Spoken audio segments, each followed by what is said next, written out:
I So decided you, mhm.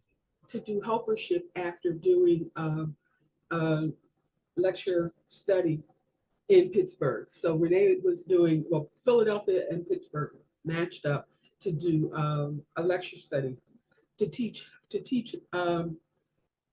path workers to run a lecture study, and that meant studying the lectures and doing homework. That was so much homework. And Renee participated. Several helpers would go from Philadelphia would go and would I call it co-teach. Well, I guess it is co-teach with Sue. And I loved the lectures. It was a lot of work because, as you know, lectures are easily 10 pages each. Okay, and and anyway, but I learned a lot. And at the end of that was, I think that was 3 years, or maybe it was 2.5 years, I forget. But at the end of it, they offered helpership training. Mm. And I knew that, frankly, part of me, one reason why I wanted I was attracted to Pathwork is that it really showed ways for me for how to deal with life situations and to really get a sense of who I am and why I'm here. So I'm going off the subject a little bit, but in my family and extended family, it was really important for people to know, for the kids and the adults to know why you're here. Well, I know why I was here.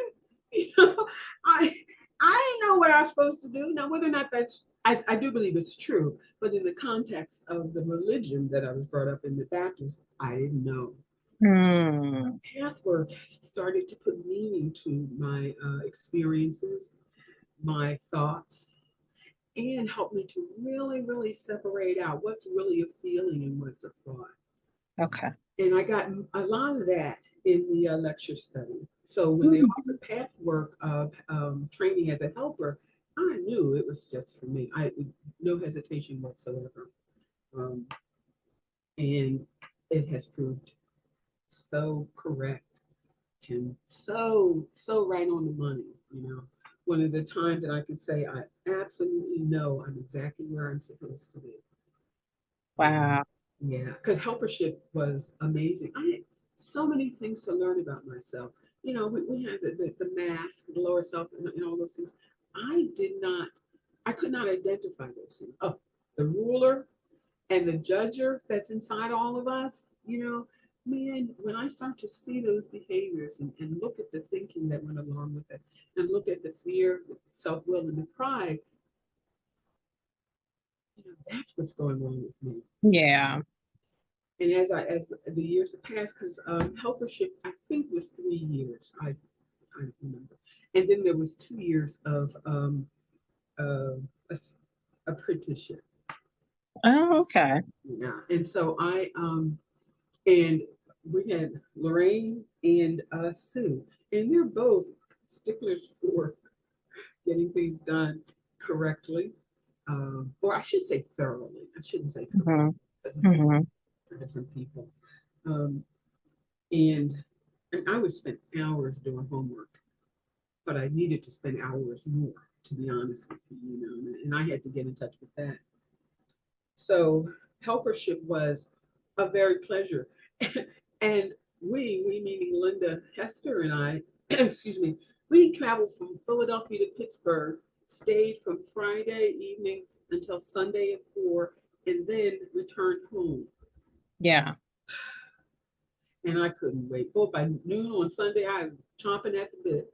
I'd say goodbye to Ah, everybody at the end of lunch, so that from like 1 to 2, so that when they after the prayer, bam, I'm out the door. Because first right. of all, in the winter it's getting dark. Okay, Right. and so So tell me about the women's group that you do, the Women of Color, the First Thursday group. yeah, we call it Uh-huh. First Thursday because we're doing it on Thursday. It's the inspiration of Renee. Renee has been taking and made the decision that she wanted to spend less and less time doing path work. And she has been doing a women of color path work. Well, that's not accurate. It's true, but it's not accurate. What's accurate, she's been doing a lecture study for Hmm. years.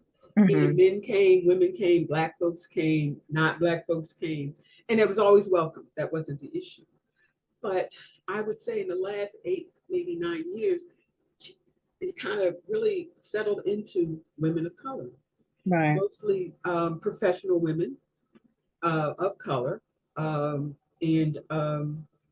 we found she renamed us to sisters, SASTHA apostrophe. Oh, I didn't know that. Yeah, sisters. We're the sisters group, and we are the sisters group. Yeah. And so when Renee started doing lecture studies, she really wanted and invited Linda and I to pick up on doing lecture study. Well, me, my little scared self, I couldn't do no lecture study, you know. But Linda, and her little scared self, could. So we talked, we figured things out, and started doing first serve studies for women of color, and that's what it's called, lecture study for Pathwork for women of color. And I really kind of wanted to have it open to more to women, excuse me, who may not be of color. But Renee and Linda were adamant, and I could certainly see the benefit. So I went along with it, and it was no doubt the best decision. Because we have Yeah. prejudices and biases to get out there and look at and make a decision if we want to keep them. Because I believe that's what it comes down to, and make a decision, the willingness to look at where it comes from, you know, and the science. I mean, we live in a time now where the science for our thoughts and feelings and connections and biases is there. It's called epigenetics, you know? And let's not, you know, just discount that. I think that's really important piece. And memory, you know, and the memory that the body experiences. So so we are doing it. And we don't have a large group. At the first year, we just finished the first year. And we have generally, I would say 5 to 8, sometimes 3. And everybody who comes has come more than once, but Mhm. they're not as consistent. You know, if I had lecture study, I went to lecture study, you know, because this was pretty soon, Oh, you know. But I'm finding that's not always the case. But people participate, um, and um, and I think that Linda and I are a good mix because I tend to be there's a teacher in me, and this is the concept you need to get. This is really important. And Linda is fun, and she has a great sense of humor, and people connect with her that way. And they laugh, and then they turn to me if we're on Zoom. So they're over here laughing and they're talking about it, and she can share. And from my perspective, she shares enough, but not overly, you know, but just right, enough to show to demonstrate the point. And then they turn to me, and I said, "Well, that's that," and I get into the technical piece. And so in right. that way, I think we can do a good balance. But don't get me wrong, Linda is excellent with the concepts and making connections. So That's what I love about the group. I came when it was Renee for, I think, a year or two. And I've come a few times with you and Linda. And what's different from any other lecture study that I've been to is the topics that come up, or the examples, or the ways that these women hold their experience the ones that I've been to have been all Black women. Um, is amazing to me. I've never seen that within a pathwork setting. And then what was different, because like you said, Renee was so masterful in how she held the content that you just were like in awe to be listening to her. But when I watch you and Linda, what I thought, especially this last time, is like you both meet people where they are and then you bring them along. Okay, and so this is what it means in pathwork. Most of the participants, with the ones that I attended, they were sharing their stories and talk about what was going on in their lives and everything. And both of you were able to take that information and be like, and this is how it fits in with pathwork. And I thought, where else are you going to get this? Where else are you going to be with women who understand your life story, can relate to your life story enough to connect those dots up for you? I just think it's powerful what you and Linda are offering. well, thank you for saying that. And I agree, it is. And I give so much credit to the fact that we're very different. She and I are very Mhm. different. She's a will type, Mhm. I'm an emotion type. I can cry at the top of a hat, but I can also laugh. you know, and I love the way Linda really, I think, just kind of zeroes in on people's thoughts and feelings and Mhm. pull that out of them. Pull is not the right word. That she can frame it in such a way that people can identify it in themselves. Right, And right. That sounds right.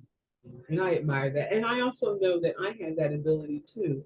In all honesty, the Doing First Thursday has been very instrumental in me opening up and allowing more of my real self. Um, Yes, you know, I've because seen that happen. Yes. it's it's pathwork. That's the other thing. It's like, you know, Christianity, especially having been brought up in a Christian household, and a family that's deep, extended family that's deep into Christianity, not all these ministers and deacons and yada yada yada. So having been brought up in that kind of situation, that kind of upbringing, um, it was all I knew. But I also knew it didn't make sense to me.